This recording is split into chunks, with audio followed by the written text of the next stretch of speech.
মাঝে মাঝে আল্লাহ আমাদেরকে দুঃখ কষ্ট দিয়ে পরীক্ষা করতে চান, এগুলো আমাদের জন্য খারাপ নয়। এই দুঃখ কষ্ট বিপদ আমাদের কোমরকে সোজা করে, আমাদের পায়ের মাটিকে শক্ত করে, চিল্লায় বলেন ঠিক কিনা? প্রতিকূল পরিবেশে কিভাবে বাঁচতে হয় এই দুঃখ কষ্ট আমাদেরকে শিখায়। এজন্য মুমিন বান্দার বৈশিষ্ট্য হচ্ছে দুঃখ কষ্ট বেদনা জ্বালা এগুলোতে সে আপসেট হয় না, সে হাল ছেড়ে দেয় না, সে ভরসা রাখে একজনের উপর, চিল্লায় বলতে হবে তিনি কে? কারণ মুমিন জানে রাত্রি যত গভীর হয় অন্ধকার তমানিসা ভেদ করে সুবহে সাদিক হয়। মুমিন জানে গর্ভবতী নারীর পেটের ব্যথা যেই দিন বাড়তে থাকে ওই দিনই নতুন মেহমান আগমনের সময় ঘনাতে থাকে। মুমিন জানে তার জীবনে দুঃখ কষ্ট বিপদ যত বাড়তে থাকে সুখের দিন কাছে আসতে থাকে। এজন্য মুমিনের হারাবার কিছু নেই। ইন্না মাআল উসরি ইউসরা, ইন্না মাআল উসরি ইউসরা। নবী হে, কষ্টের পরেই আছে আনন্দ, দুঃখের পরেই আছে সুখ। আপনি সমস্যায় পড়েছেন, ওই সমস্যার সমাধানও আছে না নাই? এই পৃথিবীতে এমন কোন সমস্যা আছে যেটা সমাধান নাই? কথা বলেন। সমস্যা তৈরি করেছে কে? আবার সমাধানও দিয়েছে কে? Allah doesn't create a lock without its key. Allah কখনো চাবি না বানাইয়া ওইটার তালা বানায় নাই। কথা কন। তালাও যেহেতু আছে ওই তালার চাবিও বানিয়েছে কে? মা আনজালাল্লাহু দাআন ইল্লা আনজালাল্লাহু লাহু শিফা। আল্লাহ দুনিয়ায় এমন কোন রোগ পাঠায় নাই যেই রোগের ঔষধ বানায় নাই, এমন কোন রোগ নাজিল করে নাই যেই রোগের কোনো চিকিৎসা বানায় নাই, হয়তো সেটা আবিষ্কার হয় নাই। অনেকে ক্যান্সারের কথা বলতে পারেন যে হুজুর ক্যান্সার এমন রোগ, এই ক্যান্সার তার নাই কোনো অ্যান্সার, কিন্তু বিজ্ঞানীরা বলতেছে এটারও অ্যান্সার আবিষ্কৃত হচ্ছে। সুবহানাল্লাহ কইবেন না? কিছু কিছু ক্ষেত্রে হয়েও গিয়েছে। এজন্য দুঃখের পরেই আছে সুখ, কষ্টের পরেই আছে আনন্দ। এই দুনিয়াটাই এরকম, কষ্টের পরই আনন্দ। দেখবেন তারাবির নামাজ 20 রাকাত পড়তে কষ্ট লাগে না? কোমরে ব্যথা, হাঁটুতে ব্যথা, কিন্তু 20টা রাকাত যখন শেষ করে মসজিদ থেকে বের হই একটা আনন্দ আছে না নাই? কষ্ট করে পরীক্ষার জন্য প্রিপারেশন নিলেন আপনি কয়েক মাস, কিন্তু ফলাফল যখন ভালো হয় তখন একটা আনন্দ আছে না নাই? সারাদিন রোজা রাখলেন রমজানে, কি কষ্ট, তৃষ্ণায় গলা ফেটে যায়, কিন্তু ইফতারির সময় যখন রুহাবজা শরবতটা খাই কেমন লাগে? একটা আনন্দ আছে না নাই? এজন্য আল্লাহ বললেন فإن مع العسر يسرا إن مع العسر يسرا। ও নবী, কষ্টের দিন মক্কায় অল্প কিছু দিন, মদিনাতে আনন্দের দিন অপেক্ষা করছে। আমাদের জীবনে যদি দুঃখ কষ্ট আসে আমরা ধৈর্য ধরবো, তাওয়াক্কুল করবো একজনের উপর, তিনি কে? কারণ আমরা বিশ্বাস করি কষ্টের দিন এটা চিরকালের জন্য নয়, সামনে আনন্দের দিন আমাদের জন্য সেট করে রেখেছে কে? তাহলে আমরা সূরাতুল ইনশিরাহ থেকে 3টা নিয়ামতের বর্ণনা শুনলাম, বিশ্বনবীকে কি সান্ত্বনা দেয়া হলো সেটা শুনলাম। এবার 2টা গাইডলাইন শুনে তাফসীর আমরা শেষ করব। শুনতেছেন? কষ্ট হচ্ছে তো উঠা বসা করতেছেন কেন? উঠলেন কারা কারা? শেষ করে দিব? এই পৃথিবীর দোয়া করে দেই। স্বামী বউয়ের কাছে কি গাইডলাইন দিলেন শুনবেন? কথা বলা পড়ি। কে কে শুনবেন না হাত তোলেন। সুদখোর বেনামাজি দেশে খারাপ।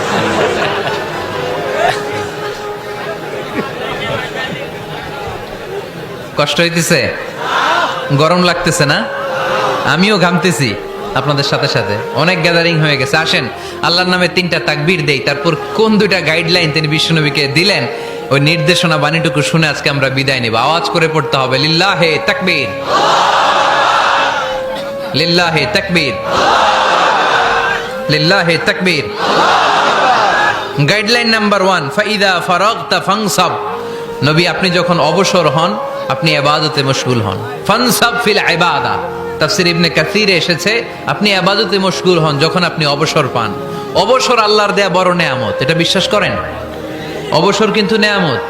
আমরা অনেকেই অবসর সময়কে কাজে লাগাই না, কিন্তু অবসর চলে যাওয়ার পরে যখন ব্যস্ত হয়ে পড়ি তখন বলি হায় রে অবসরটা যদি কাজে লাগাইতাম। পরীক্ষার পরে 3 মাস ছুটি ছিল, এই 3 মাস অবসরে যদি পড়তাম তাইলেই তো আজকে ভার্সিটিতে চান্স পেয়ে যেতাম, ঠিক কি না?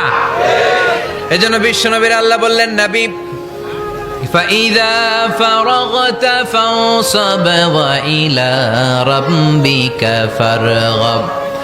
মাদানী জীবনে, মাক্কি জীবনে, দাওয়াতি কার্যক্রমের পরে, রাষ্ট্রীয় কার্যক্রমের পরে যখনই আপনি অবসর পাবেন তখনই আপনি ইবাদত করেন, তখনই বেশি বেশি আল্লাহর কাছে দোয়া করে। দোয়াটা খুব শক্তিশালী, কিন্তু আমরা অনেকে জানি না কি করে দোয়া করতে হয়। সিনসিয়ার দোয়া ইজ লাইক এ মিসাইল। আপনারা প্রায় পত্রিকায় শুনবেন আমেরিকা অমুক দেশে মিসাইল হামলা করেছে, শুনছেন? মিসাইল হামলা এমন হামলা, কত সেন্টিমিটার বেগে যে কোন জায়গায় অ্যাটাক করবে, যেখানে মারার কথা ওখানে পড়বে। ঠিক দোয়াটা হচ্ছে মিসাইলের মতো। আপনি যদি দোয়ার মতো দোয়া করতে জানেন, ওই দোয়াটাও জায়গা মতো যে ভেদ করবে। চিল্লা এখন ঠিক কিনা? কিন্তু আমরা দোয়া করতে জানি না, কি করে দোয়া করতে হয় এটা জানি না। বিশ্বনবীকে আল্লাহ বললেন, নবী ফাইদা ফারাগতা ফানসাব, যখন আপনি অবসর হবেন তখন আপনি দোয়া করেন, আল্লাহর কাছে চান। বেশি বেশি চাইলে খুশি হয় কে?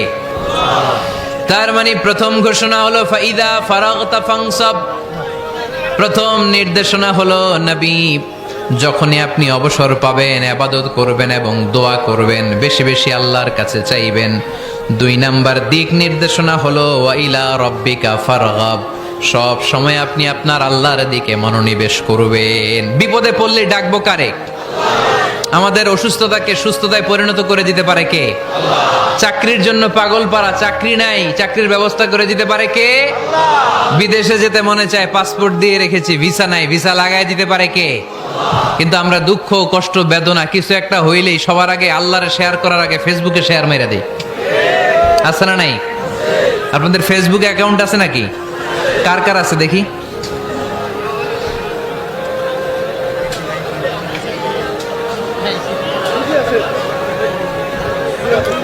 আছে আছে। এটার জন্য আমরা ভালো কাজে লাগাই, ঠিক কিনা? আপনি চাইলেই এমন ভাবে ফেসবুক ফ্রেন্ড লিস্ট করতে পারেন যারা ভালো ভালো জিনিস শেয়ার করে, যারা মোটিভেশনাল জিনিস শেয়ার করে, ইসলামের পক্ষে কথা বলে। আপনার এক একটা শেয়ারে অনেকের জীবন বেঁচে যেতে পারে, ঠিক কিনা? একজন মুমূর্ষ রোগীকে বাঁচাতে রক্তের প্রয়োজন, রক্তের গ্রুপ এ পজিটিভ। যারা রক্ত দান করতে আগ্রহী তারা এই নাম্বারে যোগাযোগ করুন। ফেসবুকে মাঝে মাঝে এরকম নিউজ আসে না নাই? আপনি just you put down in share, শেয়ারের মধ্যে একটা পুট করে দিলেন, একটু শেয়ার মেরে দিলেন, ছড়িয়ে পড়লো হাজার হাজার ফেসবুক ফ্রেন্ডদের কাছে। তাদের অনেকে ব্লাড দিতে আগ্রহী, সে তাড়াতাড়ি যে সেখানে ব্লাড ডোনেট করে আসলো। আপনার একটা শেয়ারের কারণে বেঁচে গেল অনেকগুলো প্রাণ। চিল্লা এখন ঠিক কিনা? রক্তদানের মতো শ্রেষ্ঠ ইবাদত হতে পারে? আমরা মনে করি শুধু জিকিরি ইবাদত, আমরা মনে করি শুধু নামাজি ইবাদত। রক্তদান, এক ব্যাগ রক্ত থেকে অনেক মানুষকে বাঁচানো যায়। এর মধ্যে আছে হিমোগ্লোবিন, এর মধ্যে আছে প্লাটিলেট, আছে প্লাজমা। রক্তে একটা উপাদান আছে প্লাজমা, নাম শুনছেন? আগুনে পোড়া রোগীকে বাঁচাতে এই প্লাজমা লাগে। হসপিটালের বার্ন ইউনিটে যেয়ে দেখবেন মানুষ কিভাবে চিল্লায়। নুসরাত নামে একটা মেয়ে মারা গেল না? এক বদমাইশের কবলে পড়ে মারা গেল না? তাকে আগুন জ্বালিয়ে দেয়া হয়েছিল তার গায়ে, তার প্লাজমা গুলো জ্বলে গিয়েছিল। আগুনে পোড়া রোগীর যে কি কষ্ট, একটু দেখার জন্য হসপিটালের বার্ন ইউনিটে যাবেন, দেখবেন যে কি কষ্টে আছে তারা। এই প্লাজমা গুলোকে অনেক সেন্টিগ্রেড তাপমাত্রা নামিয়ে ঠান্ডা করে দেহে পুশ করা হয়। আপনার এক ব্যাগ রক্ত থেকে প্লাজমা আলাদা করা হবে, প্লেটলেটস আলাদা করা হবে, হিমোগ্লোবিন আলাদা করা হবে, শ্বেতকণিকা, লোহিত কণিকা আলাদা করে অনেকগুলো মানুষ বেঁচে যাবে। এজন্য ফেসবুক থাকাটা দোষের কিছু না, তবে ভালো কাজে আমরা ব্যবহার করব, ঠিক কিনা? আপনার ফেসবুক শেয়ারিং আপনার জান্নাতি বানাতে পারে, আর আপনার ফেসবুক শেয়ারিং আপনার জাহান্নামের লাকড়ি বানাতে পারে। চিল্লায় বলেন ঠিক কিনা? So the decision is yours. সিদ্ধান্ত আপনাকে নিতে হবে, আপনি কিভাবে করবেন। যে কোনো বিপদে ওয়াইলা রাব্বিকা ফারগাব, কোনো দিকে মনোনিবেশ না করে কার দিকে মনোনিবেশ করব? যে কোনো বিপদ আপদ ফেসবুকে শেয়ার করার আগে শেয়ার করব কার কাছে? আমাদের যার যা লাগে আল্লাহ সবও যদি দিয়ে দেয়, আল্লাহর ধনভাণ্ডারের 1 ইঞ্চিও কমবে?